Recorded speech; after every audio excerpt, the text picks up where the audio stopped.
제목이 에스라의 1년, 우리의 1년입니다. 근데 오늘이 우리가 시간으로 따지면 1년을 마무리하는 시점은 아니고 오늘이 8월의 마지막 주일입니다. 내일이 이제 8월의 마지막 날이고요. 그래서 2020년을 두고 볼 때 우리는 8달을 이렇게 달려왔습니다. 총으로 따지면 3분의 2의 시간을 2020년에 올 한 해의 3분의 2의 시간을 보낸 셈이죠. 그런데 왠지 그런 생각이 듭니다. 마치 1년을 보낸 것 같다라는 생각이 들 정도로 올해가 참 길다라는 느낌이 드는 것 같습니다. 아마도 코로나19의 이 상황 속에서 모두가 느끼는 그 피로도가 점점 더해져서 그런 것이 아닐까라는 생각이 듭니다.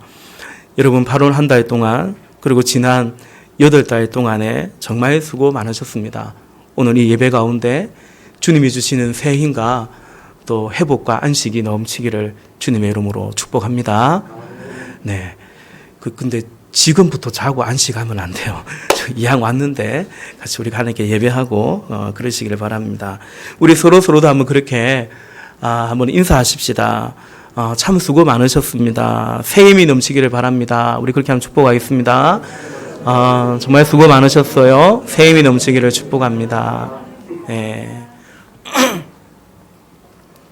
제가 이따금씩 이제 유튜브로 주로 이제 TV가 없으니까 유튜브로 보는 그 방송, 그 영상 중에 일전에도 한번 말씀드렸는데요. 나는 자연인이다 라는 프로가 있습니다. 이게 50대 이상의 중년 남성들에게 보여주면 안 되는 프로라고 합니다. 그래서 와이프가 이거 못 보게 해야 된다. 잘못하면 산으로 가는 수가 있다. 그런 말들도 들었습니다. 이게 산에서 혹은 가끔은 무인도 같은 데서 혼자 그 깊은 산 속에서 살아가는 그 자연인에게 우리 개그맨 윤택 혹은 이성윤 씨가 찾아가서 그 자연인과 한 이틀 3일 정도 같이 머물면서 그들이 살아가는 이야기도 같이 보고 또 그동안 살아온 그들의 이야기도 또 듣고 하는 그런 프로그램이죠. 근데 그 가운데 윤택이나 또 이성윤 씨가 늘 빠지지 않고 그 자연인에게 묻는 질문이 있죠. 어떤 질문이냐면, 아니, 어떻게 해서 왜 이렇게 깊은 산속으로 들어왔냐라는 것입니다. 이 가족도 있고, 이 세상인데 이렇게 전기도 없고, 여러모로 불편한 이 산속에 더욱이 혼자서 이렇게 들어와서 지내는 이유가 있을 거 아닙니까? 왜 그러셨냐라고 물어보죠. 그 가운데 가끔은 이런 분들도 있더라고요. 그러니까 자신이 인생을 딱 살아오면서 자기는 20대에는 이렇게 살고 30대에는 이렇게 살고 그렇게 쭉 살다가 한 50대가 되면 또 자기가 생각하는 어느 나이가 딱 되면 예컨대 자식들 공부 다 시키고 나면 자기는 고향 산천 같은 이런 곳에 돌아와서 원래부터 자기가 로망이었다라는 거죠. 그리고 자기의 삶이 그렇게 딱딱 그럭저럭 이루어졌고 그래서 지금 이렇게 자연 속으로 오랫동안 꿈꿔왔던 동경했던 그 자연 속으로 들어와서 이렇게 너무나 행복하게 잘 지내고 있다. 이런 분들도 종종 있기는 합니다. 그런데 또 그런 분들은 그렇게 준비해서 그런지 몰라도 나는 자연인이다에 출연하는 사람들 중에서 한마디로 말해서 좀 럭셔리하게 있어요. 그 안에서도. 그러니까 집을 지어도 그냥 판자나 이런 거 대충 갖다 놔서 지은 게 아니고 편백나무로 짓고 좋은 제목으로 짓고 또 조경도 하고 그렇게 정말 봐도 거기 가서 살고 싶다라는 생각이 들 정도로 그렇게 지내는 분들도 들어는 있는 것 같습니다. 그런데 또 여러분 다 보신 분들은 아시겠지만 정작 그런 분들이 많지는 않은 것 같습니다. 그래서 왜 이렇게 산으로 들어와서 살고 계십니까? 라고 물어보면 주로는 이렇지 않습니까? 이분들이 지난날에 흔히 그 왕년에 우리 다 왕년이 있잖아요. 왕년에 제법 잘 나갔다라는 거예요. 사업도 하고 이렇게 그때 주머니에 돈을 넣을 데가 없었다. 심지어는 이런 분들도 있고. 그런데 거의 다 대부분이 뭘 맞으셨냐 하면 부도를 맞으셨어요. 부도를 맞으시고 또 열심히 살다 보니까 또 몸에 건강이 어떤 암병이나 이런 건강이 또 문제가 생겼던 거죠. 그래서 정말 죽음의 기로에 서서 혹은 스스로가 죽음의 문턱에까지 가 보다가 마지막 선택으로 이렇게 산속으로 어찌 보면 어쩔 수 없이 이렇게 산속으로 들어왔다라는 거죠. 근데 거기에 나오시는 분들 중에 주로 대부분이 그런 분들이라는 것을 보게 됩니다. 여러분, 그렇죠. 우리에게는 그것이 많고 혹은 적고의 차이는 있겠지만 이미 살아온 나이들, 지나온 세월들이 다 있습니다. 그 세월 속에서 어떤 이는 성취와 성공의 경험들이 비교적 많으신 분들이 있어요. 아까 그 자연인 중에서도 그죠? 자기가 딱 계획하고 구상하고 생각한 대로 그리 살다가 또 그 계획대로 이제는 나는 자연으로 돌아왔다라고 말하는 분들도 있는 것처럼 비교적 자기가 꿈꾸고 계획했던 대로 성취하고 성공하고 그래서 자신도 만족을 누리고 또 사람들로부터 주변으로부터도 인정을 받으면서 그리 살아온 지나온 세월들이 그런 분들도 있습니다. 또 그런가 하면 그 세월 속에서 실패와 좌절의 시간들이 오히려 더 많았던 분들도 있는 것 같습니다. 그래서 낙심과 또 수용되지 못한 거절당함의 상처가 적지 않은 분들이 또 있는 거죠. 그런데 안타깝게도 좀 전에 그 나는 자연인이다 그게 출연한 사람들 이야기에서도 말씀드린 것처럼 세상의 일이 내가 뜻대로 내가 마음먹은 대로 성취하고 이루었다라고 생각하는 사람들보다는 그렇게 원하던 대로 마음먹은 대로는 잘 되지 않았다. 실패와 좌절, 낙심 가운데 지나온 세월이 결국 그런 시간이었다라고 그래서 세상 일이 우리네 삶이 참 마음먹은 대로 품은 대로 뜻한 대로 그리 딱 성취되고 그렇게 잘 이루어지지 않았다라고 생각하는 사람들이 사실은 더 많은 것 같다라는 생각도 해보게 됩니다. 그래서 여러분 보십시오. 사람들이 주로 좀 부정적입니다. 그리고 염려와 근심이 끊이지를 않는 것 같아요.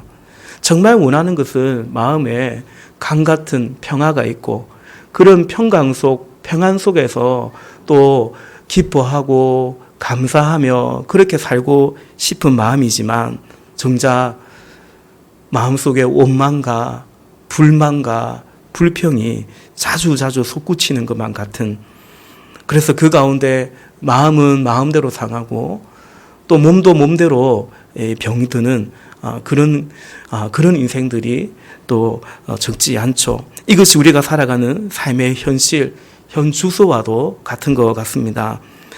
여러분 그런데 이런 세상은 사실은 모두가 상대적입니다. 그리고 가변적입니다. 무슨 말이냐면 가령 누가 성공했다, 그래서 1등을 했다라고 하도 그것 자체가 상대적입니다. 그죠? 다른 사람 비해서 나았다. 다른 사람 비해서 잘했다고 해서 1등이라는 거예요. 그리고 그게 절대적이냐? 그렇지도 않습니다. 가변적입니다. 그 1등이, 그 성공이 언제 또 무너질지도 또 모르는 것이죠. 그러므로 그런 것들로부터 오는 어떤 긍정과 낙관 혹은 평강과 만족 등은 그 역시도 절대적이지 않고요. 그리고 가변적이고 사실은 불안정한 것이죠. 여러분, 우리 역시도 사실은 그런 세상을, 그런 현실을 또 그런 지나온 시간들을 살아오고 지금 살아가고 있지 않습니까? 그러나 여러분, 우리는 분명 그런 세월들 속에 우리도 살아가고 있지만 딱 그렇지만은 않죠. 왜냐하면 우리는 이처럼 하나님을 믿고 있기 때문입니다. 우리는 이렇게 예배하고 신앙생활을 하고 있습니다. 여러분, 하나님은 절대자이시죠. 그분의 말씀은 진리이십니다. 절대적인 진리입니다. 우리는 그 하나님을 믿는 거죠. 상대적 가치가 아닌 절대적 가치로서의 그 하나님의 말씀을 믿고 그분이 바로 우리의 아버지시고 우리의 주님인 것입니다. 그래서 여러분, 우리도 상대적이고 가변적인 이 세상 가운데 살고 있지만 우리는 다만 그것만이 아니라 동시에 하나님의 다스림 가운데 주 안에서 우리는 살아가고 있는 것입니다. 여러분, 그렇습니다. 우리는 절대적인 통치, 주 안에 있습니다. 그 안에서 우리 역시도 여러 가지 변화무쌍한 그런 가변적인 상황들을 맞닥뜨리고 살아가고 있는 거죠.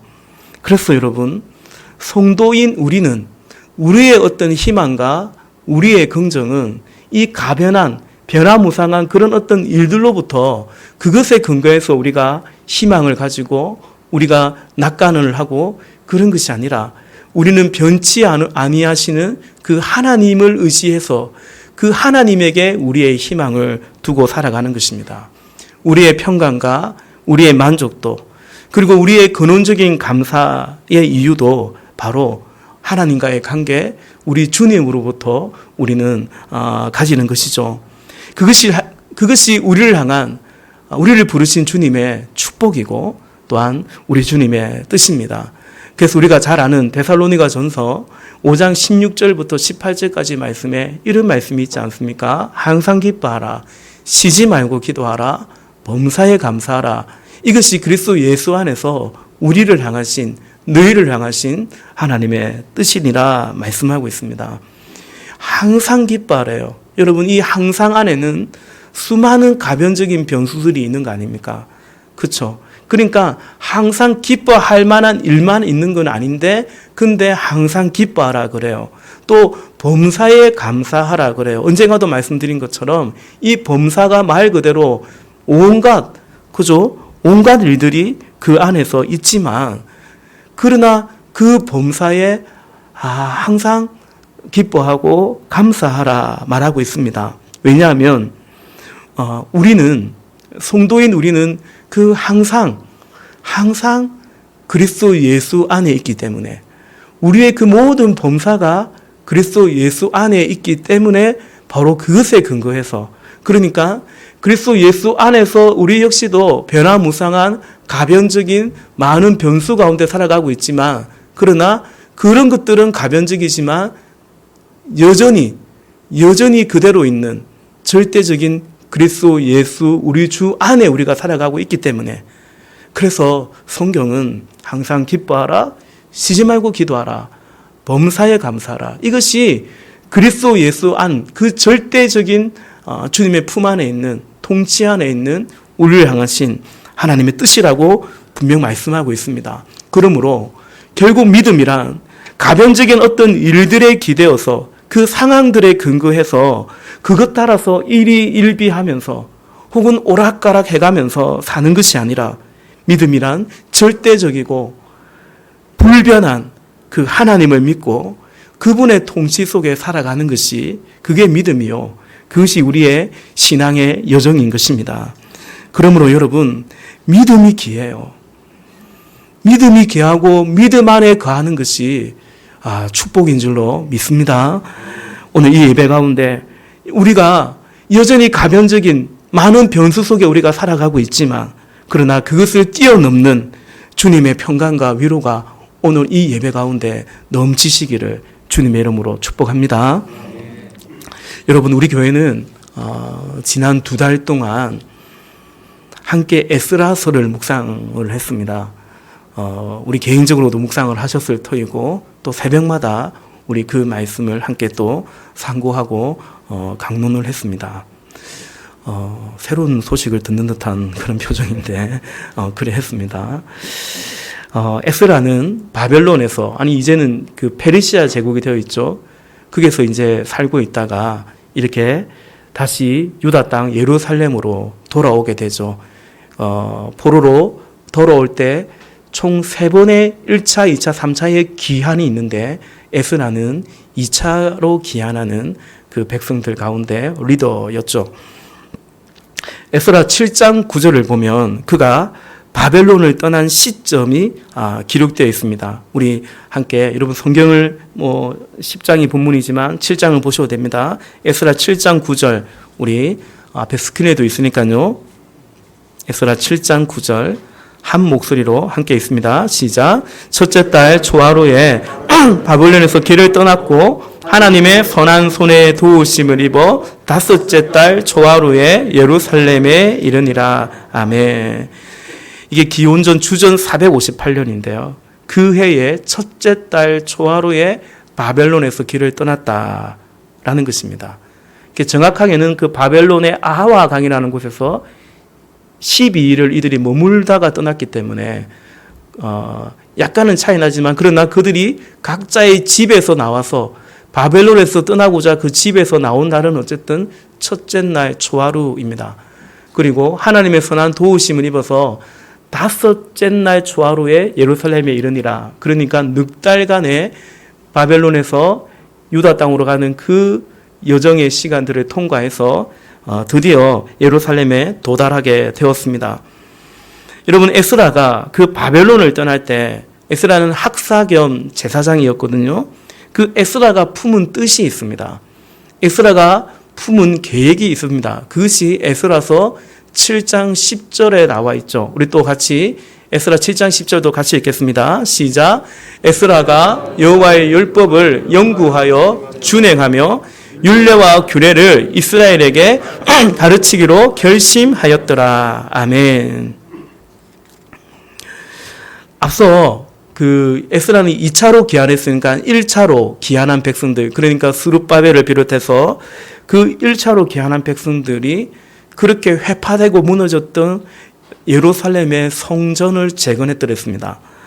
에스라는 이제 그 성전 공동체를 말씀 공동체로 세우기로 했습니다.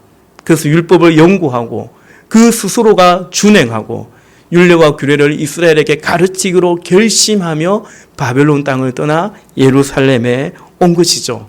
그래야 말씀을 통해서 진정한 야훼 공동체, 하나님의 나라를 세우고자 했던 것입니다. 그런데 그러한 계획과 뜻을 품고 온 에스라가 마주한 예루살렘의 현실은 의외로 생각보다 더 암담했습니다. 우리 에스라서 9장을 볼까요? 9장 1절과 2절 말씀을 또 같이 보겠습니다. 에스라서 9장 1절과 2절 우리 한 목소리로 읽겠습니다. 시작. 이 일 후에 방백들이 내게 나와 이르되 이스라엘 백성과 제사장들과 레위 사람들이 이 땅 백성들에게서 떠나지 아니하고 가나안 사람들과 헷 사람들과 브리스 사람들과 여부스 사람들과 암몬 사람들과 모압 사람들과 애굽 사람들과 아모리 사람들의 가증한 일을 행하여 그들의 딸을 맞이하여 아내와 며느리로 삼아 한 자손이 그 지방 사람들과 서로 섞이게 하는데 방백들과 고관들이 이 일에 이 죄에 더욱 으뜸이 되었다 하는지라. 아멘. 에스라가 어떤 얘기를 듣냐면 또 무엇을 보게 되냐면 거룩하신 하나님이 구별한 그 하나님의 백성들이 구별되어 살아가는 것이 아니라 이방인과 통혼하여 사돈을 맺고서 그리하여 그 이방인의 가정한 인들을 자연스럽게 행하면서 살고 있더라라는 것입니다. 더욱이 이 일에, 이 죄에 그 지도자들이 방백들과 고관들이 더 어뜸으로 앞장서고 있더라라는 것입니다. 에스라는 그 말을 듣고 나서 그 사실을 알고 나서 에스라서 9장 3절을 보면 너무나 기가 막혀서 옷을 찢고 머리털과 수염을 쥐어 뜯어가면서 기가 막혀가지고 한참이나 덜썩 주저앉아 있었습니다. 마치 넋이 나간 사람처럼 그 정도로 기가 차서 머리털과 수염을 쥐어 뜯으면서 앉아 있었습니다. 그리하여 에스라는 성전 앞에서 눈물로 또 금식하며 회개의 간구를 올려드립니다. 그런데 그 에스라의 회개가 백성들에게 퍼져나가서 에스라 한 사람의 회개의 기도가 아니라 백성들에게 일종의 회개 운동이 되어지고 마침내 에스라는 온 백성들을 예루살렘에 3일 이내에 모이라고 날을 정하고 모이도록 합니다. 그리고 그 백성들에게 선언하고 선포하죠. 너희가 이 죄에서 돌이키라는 것입니다. 그 말인즉 너희들이 맞이한 그 이방 여인을 내어보내고 그리고 그 소생들까지 자녀들까지 다 돌려보내고 내어 쫓으라. 이것이 에스라가 선포한 백성들에게 선포한 그 명이었습니다. 이에 백성들이 제사장 에스라의 그 명을 따르기로 결심합니다. 그리하여 각 성읍의 각 종족별로 그것을 누가 이방인과 통혼을 했는지, 어느 가정이 어느 집구석이 그렇게 했는지 각 성읍마다 책임자를 세워서 이른바 전수조사를 하도록 합니다. 그것이 오늘 본문 에스라서 10장 16절과 17절에 그 전수조사의 가정 결과가 기록되어 있죠. 우리 다시 한번 읽어볼까요? 에스라서 10장 16절과 17절 우리 다시 한번 읽어보겠습니다. 시작. 사로잡혔던 자들의 자손이 그대로 한지라 제사장 에스라가 그 종족을 따라 각각 지명된 족장들 몇 사람을 선임하고 열째 달 초하루에 앉아 그 일을 조사하여 첫째 달 초하루에 이르러 이방 여인을 아내로 맞이한 자의 일 조사하기를 마치니라. 아멘. 그러니까 누가 이방 여인을 아내로 맞았는지 사도를 맺고 살고 있었는지 그 조사를 시작한 시점이 열째 달 초하루예요. 그리고 약 3개월의 시간이 소요되어서 첫째 달 초하루에 그 조사를 마칩니다. 그러니까 이듬해 첫째 날 초하루에 그 조사를 마쳤노라 기록하고 있습니다. 그런데 여러분, 아까 우리가 7장에서 봤지 않습니까? 이렇게 이방인과 통혼한 자들이 누구인지 그 조사를 마친 바로 그 첫째 달 초하루는 에스라가 예루살렘으로 오기 위해서 바벨론을 떠난 바로 그날입니다. 그러니까 바벨론을 떠나서 예루살렘으로 온 딱 1주년이 되는 바로 그 날이었던 것입니다. 우리가 그렇지 않습니까? 우리가 생일이 되면 또 우리를 날 낳아주신 어머니 생각도 한 번은 더 하게 되는 것이고, 그리고 우리 교회도 창립 설립 기념주일이 있듯이 어떤 1주년이 되면 그죠? 지나간 시간들을 회상하고 돌아보며 생각에 잠기게 마련이죠. 에스라 역시 그리했을 것입니다. 여러분, 결론적으로 보면 단편적일지 모르겠지만 에스라가 여기 바벨론을 떠나서 예루살렘에 돌아와서 그 1년이 되는 이 시점에서 그가 1년을 돌아볼 때 예루살렘으로 돌아와서 그 1년 동안 에스라가 한 일이 백성들 가운데 이방인과 통혼한 사람들이 누구였는지 그 소식을 듣고 절망 가운데 그러나 간절히 기도하면서 이제 누가 그랬는지를 그것 조사한 그 일이 에스라가 예루살렘에 돌아와서 보낸 1년의 시간이라고 볼 수 있습니다. 물론 딱 그것만 한 것이라고 볼 수는 없지만, 그러나 사실은 그것만 했다고 해도 꼭 틀린 말도 아닌 것입니다. 여러분, 에스라의 마음이 어떠했을까? 저는 지난 금요일 새벽에도 그런 묵상을 나누었지만 그 생각이 듭니다. 야, 내가 다만 혹은 고작 이러자고 이 꼴을 보자고 돌아왔는가? 나는 여호와의 율법과 규례를 정말 가르쳐서 그들이 그 말씀 위에 반듯하게 세워지는 것을 꿈꾸며 사실은 그 마음으로 돌아왔는데, 근데 에스라가 직면한 그 예루살렘의 형편은 정말 형편없었고, 더욱이 제사장 레위 사람 할 것 없이 영적 지도자이든지 정치적 지도자이든지 할 것 없이 오히려 지도자들이 더 으뜸으로 앞장서서 그렇게 부패했던 그 현실. 그래서 그 사람들이 누군지 조사하면서 시간을 보내고 내가 이러자고 이끌어 보자고 이렇게 돌아왔는가. 지난 1년을 회상하면서 에스라가 그런 생각이 들지 않았을까 묵상해 봅니다. 여러분, 에스라가 바벨론에서 떠날 때 어떤 계획이었다라고 했습니까? 에스라가 생각한, 기대하고 계획했던 그 예루살렘의 시간들과 정작 이렇게 지내놓고 보니까 예루살렘에서의 그 지나간 1년의 시간은 그야말로 많이도 달랐을 것입니다. 에스라는 여호와의 율법을 연구하고 준행하고 가르치기로 맘먹고 예루살렘에 왔습니다.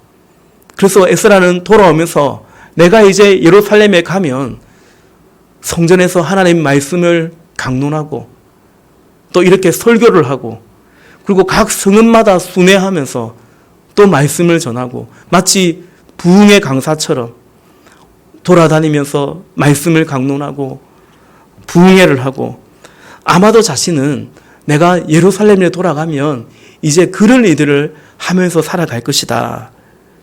그렇게 생각을 했을 것입니다. 그것은 참 보람 있고 그리고 가치 있고 또 어떤 면에서 사실은 참 폼나는 학사 겸 제사장으로서 참 그럴싸한 일이기도 했던 거죠. 에스라는 그 생각만 한 것이 아니겠죠. 그렇게 자신이 말씀을 전하면 사람들이 쉬운 말로 은혜를 받고요. 그래서 말씀 앞에 변화되어 가리라. 그리 기대하고 또 고대했을 것입니다. 그런데 여러분, 말씀드린 것처럼 에스라가 맞닥뜨린 현실은 그렇지가 않았죠. 분명 에스라가 생각하고 기대했던 그 현실과 지난 1년의 시간들은 참 많이 달랐던 것입니다. 에스라는 어쩌면 참 내가 모르는 바는 아니었지만 익히 알고는 있었지만 진짜 세상 사는 게 마음먹은 대로 딱 생각한 대로 그대로 되는 것은 아니구나. 아마 에스라도 그런 생각을 했을 것 같습니다. 그러나 여러분, 그 1년이 에스라가 보낸 그 1년이 그가 생각한 대로의 1년은 아니었을지라도 그를 부르시고 또 보내신 하나님께서 어쨌든 엄연히 당신의 뜻을 이루어간 시간이었고 그 속에서 하나님은 에스라를 하나님의 그 손길로 빚어가고 계신 바로 그 시간이었던 것이 또 분명합니다. 여러분, 이 말씀을 드리고 싶습니다. 우리의 삶도 여러분, 에스라가 보낸 그 지난 1년의 시간처럼 우리의 삶도 그럴 때가 있지 않습니까? 예루살렘으로 돌아온 에스라가 보낸 그 1년의 본문의 그 시간들처럼 우리 역시도 다만 어느 해에 딱 그 1년의 시간만도 아니라 어쩌면 그런 시간들이 자주 또 거듭 우리에게 그런 시간들이 우리에게 찾아오고 그런 세월들을 보내고 있는 것만 같은 사실은 그럴 수도 있는 거죠. 한마디로 참 세상사 마음대로 뜻대로 참 잘 되지 않는다. 그냥 잘 되지 않는다 정도가 아니라 이 젠장 되는 게 없다. 더럽게 안 되네. 그렇게 생각할 때도 있는 거죠.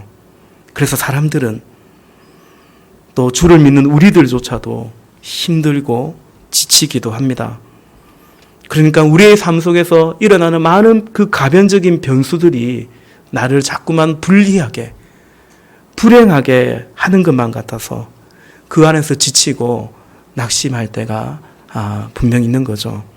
이것이 오늘을 살아가는 사람들의 현실, 또 고통이고 응어리이기도 한 것 같습니다.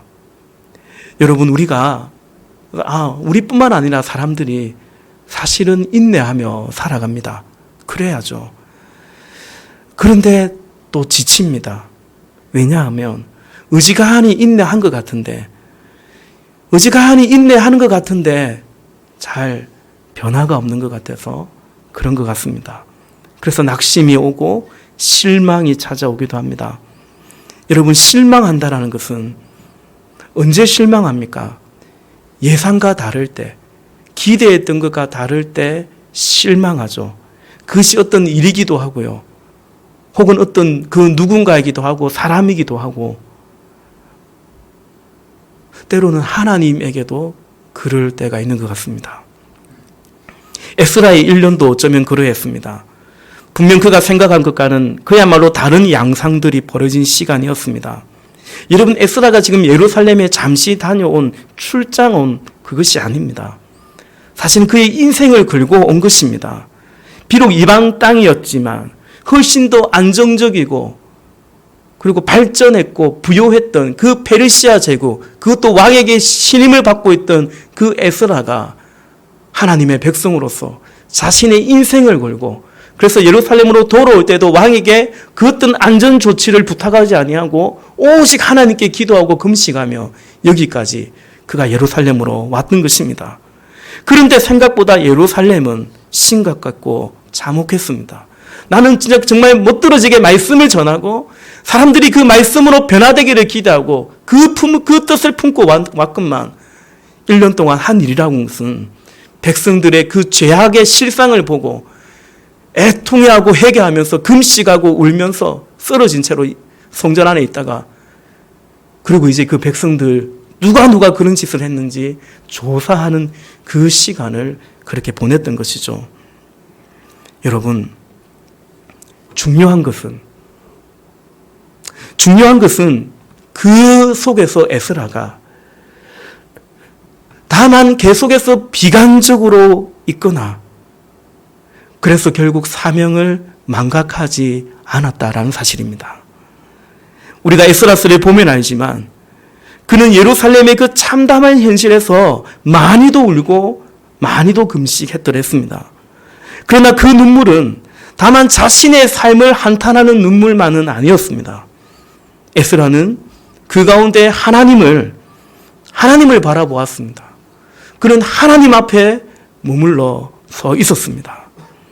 여러분, 에스라처럼 우리 역시도 나의 계획이 전혀 생각지 못한 현실의 벽에 가로막힐 때가 있는 것 같습니다. 더욱이 코로나19라는 이 복병을 만난 이 2020년 올해는 사실은 더더욱 그러하죠. 여러분, 이때 우리에게 필요한 것은 다만 한탄하고 실망하고 있는 것이 아니라 주를 바라보는 믿음인 줄로 믿습니다. 그리고 그 시간 속에서 무엇이 우리에게 필요하냐면 이른바 말하는 그 내려놓음이 필요합니다. 에스라는 자신의 계획, 자신이 상상하고 그렸던 그 학사 겸 제사장으로서의 예루살렘에서의 그 계획들을 에스라는 내려놓습니다. 그럴 수밖에 없죠. 여러분, 에스라의 그 계획이 무슨 죄스러운 것이 아닙니다. 자신의 욕망 그런 것이 아닙니다. 말씀 가르쳐야죠. 학사 겸 제사장이니까 뭐 하겠습니까? 말씀 가르쳐야죠. 그러나 그 에스라를 통해서 하나님이 하시고자 했던 계획은, 그 1년 동안의 계획은 달랐던 것이죠. 너가 분명 백성들에게 말씀을 강론하고 가르쳐야 될 건데 지금은 아니고, 훗날에 우리가 느헤미야서를 이제 보면 알겠지만 느헤미야와 더불어 에스라는 그 일들을 결국 해가는 것을 또 보게 됩니다. 결국 에스라는 나의 계획을 고집하면서, 그래서 절규하는 것만이 아니라 하나님이 허락하고 하나님이 주어주신 그 계획과 그 시간을 수용합니다. 이것이 하나님 백성, 하나님 종으로서의 믿음이고 삶인 것입니다. 여러분, 이것이 오늘 이 예배 가운데 우리가 마음에 새겨야 되는 주님의 메시지입니다. 그리고 여러분, 더 근원적이고 궁극적으로는 거룩에 대한 회복입니다. 하나님의 뜻은 이것이니 너희의 거룩함이다. 하나님의 뜻은 거룩입니다. 무엇인가 행하고 이름이 아니라 거룩함이 그 주님, 거룩하신 주님처럼 그 하나님의 형상을 회복하는 것이 하나님의 뜻이요.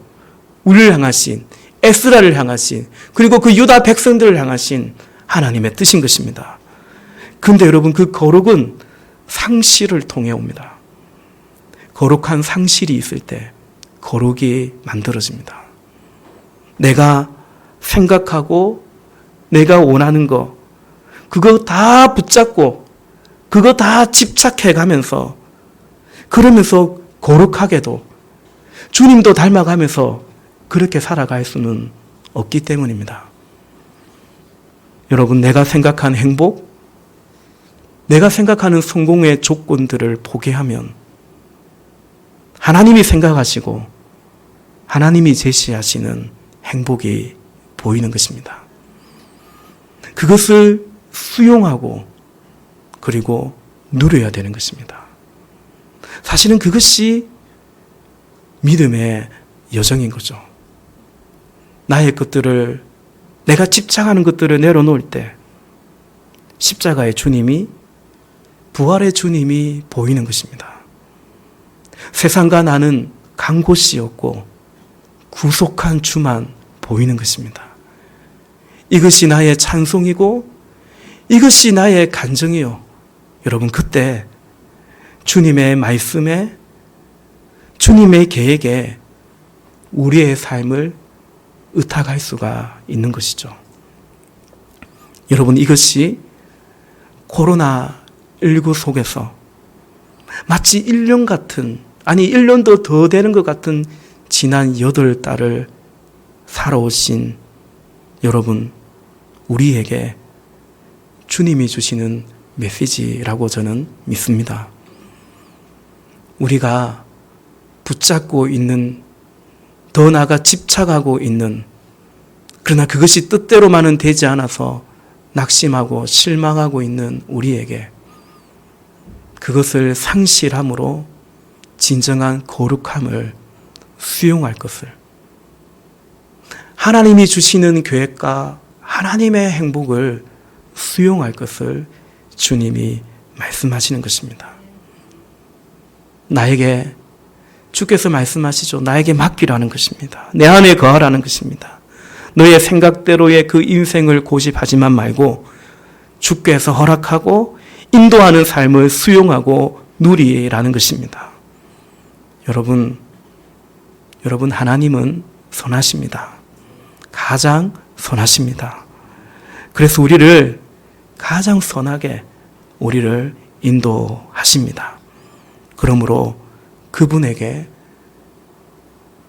우리의 삶을 맡겨 드리시기를 바랍니다. 그분께 우리의 삶을 의탁해 드리십시다. 오늘 그 믿음과 그 은혜가 우리에게 넘치고 주님 주시는 위로와 회복이 우리에게 넘치시기를 주님의 이름으로 축복합니다. 우리 함께 찬양하십시다. 우리 찬양하고 기도하겠습니다.